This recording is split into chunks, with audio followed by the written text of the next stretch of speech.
Uma boa noite para quem nos acompanha nesta terça-feira, dia 8 de outubro. Vamos agora aos destaques do Poder Judiciário. Supremo Tribunal Federal autoriza retorno imediato da rede social X e determina que a Anatel adote providências para a retomada do serviço.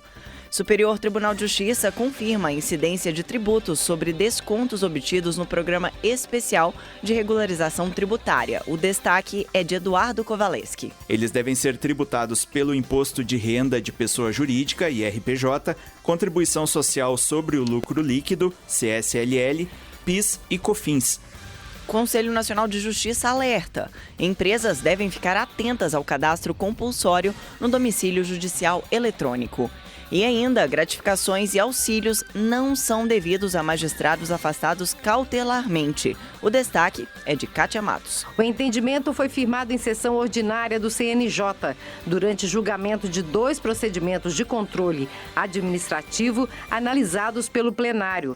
Agora são 6 horas e 17 minutos. Estamos ao vivo também no aplicativo da Rádio TJ Minas. Está no ar o Radar da Justiça. Rádio TJ Minas, Radar da Justiça. Justiça decide pela incidência de tributos sobre descontos obtidos no Programa Especial de Regularização Tributária. Os detalhes com o Eduardo Kovaleski. A segunda turma do Superior Tribunal de Justiça decidiu por unanimidade a forma de tributação para os descontos obtidos em multas, juros e encargos no Programa Especial de Regularização Tributária, o PERT. Eles devem ser tributados pelo Imposto de Renda de Pessoa Jurídica, IRPJ, Contribuição Social sobre o Lucro Líquido, CSLL, PIS e COFINS. O PERT, criado em 2017, oferece parcelamentos de dívidas fiscais para empresas e pessoas físicas, incluindo reduções de encargos, mas tais abatimentos seguem sujeitos à tributação. Empresas argumentaram que esses descontos não aumentam o patrimônio ou o faturamento, que são bases de cálculo desses tributos, e por isso não deveriam ser tributados. No entanto, o STJ manteve a decisão desfavorável, considerando que qualquer benefício fiscal que eleve o lucro das empresas deve impactar a base de cálculo dos tributos mencionados. Além disso, o STJ confirmou que, em casos de débitos inscritos na dívida ativa, o Procurador da Fazenda Nacional é a autoridade correta para responder no processo, e não o delegado da Receita Federal, como defendiam as empresas. A decisão do TRF3, que já havia negado o pedido das empresas, foi mantida. Da agência Rádio Web, Eduardo Kovaleski. Agora são 6 horas e 19 minutos e o ministro Alexandre de Moraes, do Supremo Tribunal Federal, acaba de autorizar o retorno das atividades da rede social X, o antigo Twitter, aqui no Brasil, e determinou também que a Anatel, a Agência Nacional de Telecomunicações, adote as providências para a adoção da medida. A empresa estava com o funcionamento suspenso em todo o território nacional desde o dia 30 de agosto, por conta do reiterado descumprimento das decisões do STF. O ministro destacou que o retorno das atividades foi condicionado unicamente ao cumprimento integral da legislação brasileira. Em parecer, a Procuradoria-Geral da República não verificou motivo que impeça esse retorno das atividades da X aqui no Brasil. Na ocasião do bloqueio, vale relembrar, Moraes determinou que a suspensão da rede social seria mantida até que as decisões judiciais da Corte fossem cumpridas. A medida foi referendada, inclusive, pela primeira turma do STF. Em setembro, o X comprovou ter cumprido, no dia 27 de setembro, comprovou ter cumprido integralmente duas condicionantes para a retomada das atividades, que foram o bloqueio de perfis que disseminavam as informações falsas e também a nomeação de um representante legal da empresa no país, exigência da legislação brasileira para o funcionamento de empresas estrangeiras no Brasil. Depois disso, efetivou o pagamento integral dos valores devidos e, portanto, agora pode voltar a operar aqui no Brasil. Agora são 6 horas e 20 minutos. Banco Nacional de Medidas Penais e Prisões contribui para aprimorar a justiça criminal. As informações com o repórter Bruno Moreira. A Justiça brasileira passou a contar com uma ferramenta aprimorada para a gestão de informações sobre pessoas presas e sujeitas a processos criminais em todo o território nacional. Trata-se do Banco Nacional de Medidas Penais e Prisões. A plataforma garante mais agilidade, efetividade e transparência para medidas de natureza criminal. O uso é obrigatório por todos os tribunais e foi criado no âmbito do programa Justiça 4.0.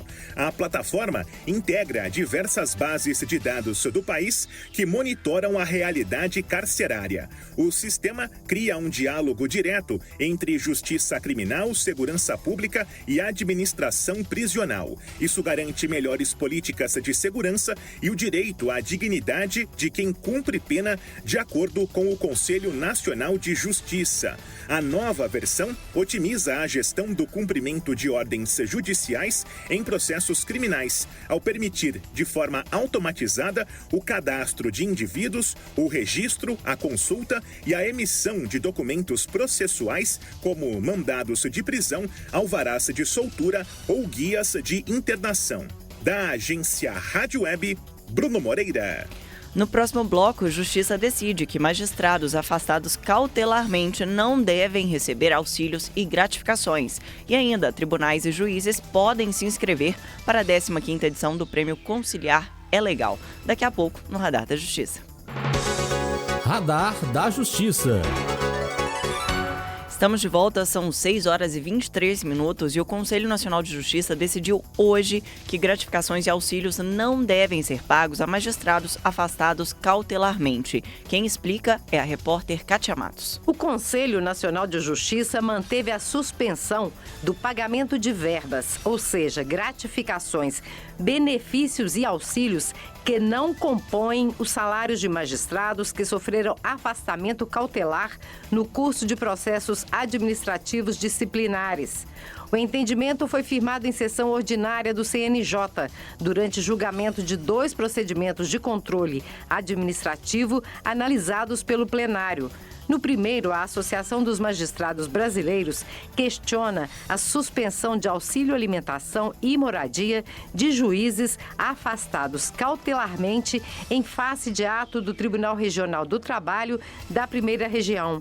Ao analisar a matéria, a relatora do caso, conselheira Mônica Nobre, julgou que a supressão das verbas em questão não é indevida. Segundo ela, não se pode falar em indenizar o gasto para trabalhar a quem está afastado do trabalho. O outro procedimento instaurado por juiz do Tribunal Regional do Trabalho da 24ª Região requeria do tribunal o pagamento de licença compensatória, gratificação por exercício cumulativo de jurisdição e abono pecuniário de férias.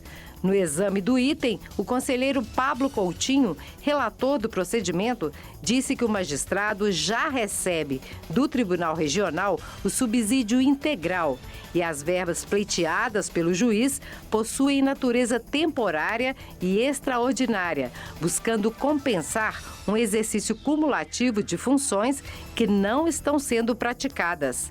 Na decisão, o relator determinou também a suspensão imediata do pagamento de auxílio alimentação enquanto permanecer o afastamento do magistrado, sem a necessidade de restituição das parcelas pagas.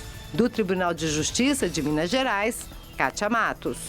Agora são 6 horas e 25 minutos e as inscrições para a 15ª edição do Prêmio Conciliar é Legal do Conselho Nacional de Justiça ocorrem até o dia 8 de novembro. O prêmio reconhece iniciativas desenvolvidas pelo Judiciário e representantes da sociedade civil que contribuam para a efetiva pacificação de conflitos e também para a consolidação da política judiciária de tratamento adequado de conflitos. Também podem se inscrever ao prêmio iniciativas das seguintes categorias: instrutores de mediadores e conciliadores, ensino superior, mediação e conciliação extrajudicial, demandas complexas ou coletivas e também advocacia. No caso dos tribunais, as práticas devem ser inscritas por meio do portal CNJ de Boas Práticas do Poder Judiciário, boaspráticas.cnj.jus.br/portal. Repetindo, boaspráticas.cnj.jus.br/portal. www.cnj.jus.br/portal. O mesmo vale para a categoria juiz individual.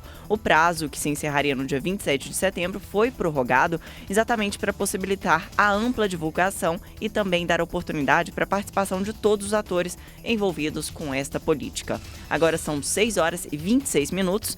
Empresas devem ficar atentas ao cadastro compulsório no domicílio judicial eletrônico. O alerta também é do Conselho Nacional de Justiça e o repórter Eduardo Kovaleski está de volta e traz as informações para a gente. O prazo para o cadastro voluntário de microempreendedores individuais, micro e pequenas empresas no domicílio judicial eletrônico terminou em 30 de setembro. Agora, o registro compulsório de aproximadamente 20 milhões de CNPJs já começou e se estenderá até novembro. A plataforma criada pelo Conselho Nacional de Justiça centraliza comunicações judiciais, agilizando processos e reduzindo custos. As empresas que ainda não se registraram voluntariamente podem acessar o sistema e efetuar o cadastro usando um certificado digital. Empresas já cadastradas compulsoriamente devem acessar o site domicilio-eletrônico.pdpj.jus.br, fazer login com o CNPJ e verificar se há notificações processuais pendentes. A atenção a esses prazos é essencial, pois a falta de confirmação das comunicações pode gerar multas de até 5% do valor da causa. Até o momento, cerca de 2 milhões de empresas já aderiram, sendo a maioria de grande porte. O domicílio judicial eletrônico faz parte do programa Justiça 4.0, desenvolvido pelo CNJ para modernizar o judiciário brasileiro. A ferramenta é gratuita, substitui o envio de notificações por carta física e garante maior eficiência na comunicação entre tribunais e empresas. Os tribunais têm até 11 de novembro para ajustar seus sistemas e utilizar a plataforma de forma plena. Da agência Rádio Web, Eduardo Kovaleski. 6 horas e 28 minutos, a seguir, um giro pelos tribunais brasileiros. Radar da Justiça. 6 horas e 29 minutos, vamos saber agora o que é notícia pelas cortes do Brasil. No Mato Grosso, a Justiça mantém prisão de homem que cometeu crime de estelionato contra idoso. O destaque é de Cristina Mara. A 4ª Câmara Criminal do Tribunal de Justiça do Mato Grosso manteve a condenação da prisão de um homem que aplicou o golpe do envelope vazio contra um idoso. No julgamento do pedido de revisão da sentença, os magistrados confirmaram a materialidade do crime e acolheram parcialmente o recurso, ao reduzir a pena de um pouco mais de 3 anos para 2 anos e 4 meses de reclusão. O caso ocorreu em 2017, em Rondonópolis, quando a vítima anunciou a venda de 2 máquinas de fliperama. O idoso acreditou na boa-fé dos supostos compradores e autorizou que eles levassem os equipamentos mediante envio da comprovação de pagamento. Momentos depois, a vítima percebeu que caíra em um golpe, já que o valor combinado não constava em sua conta bancária.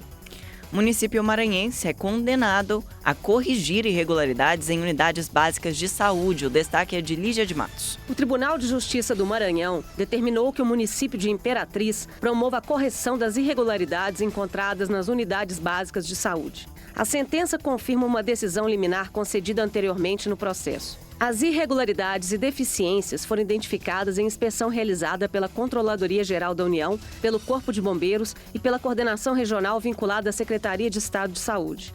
Para o Judiciário, é evidente a situação de prejuízo à população do município, especialmente a mais carente, que há anos usufrui de um serviço público de saúde de baixa qualidade e ineficiente, o que afronta flagrantemente direitos e garantias individuais dos cidadãos.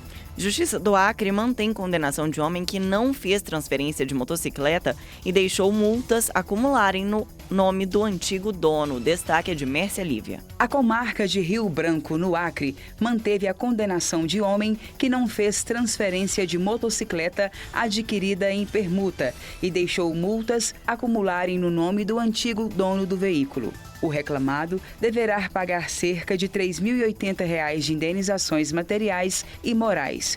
É relatado nos autos que o autor trocou a motocicleta no automóvel do reclamado. Contudo, o homem que pegou a moto do autor não fez a transferência de titularidade. deixando acumular em multas. Assim, o autor precisou pagar as penalidades financeiras e ainda ficou 3 meses impedido de dirigir. São 6 horas e 32 minutos. O Radar da Justiça de hoje fica por aqui. Você pode rever este programa no YouTube da TV TJ Minas. Uma boa noite e até amanhã.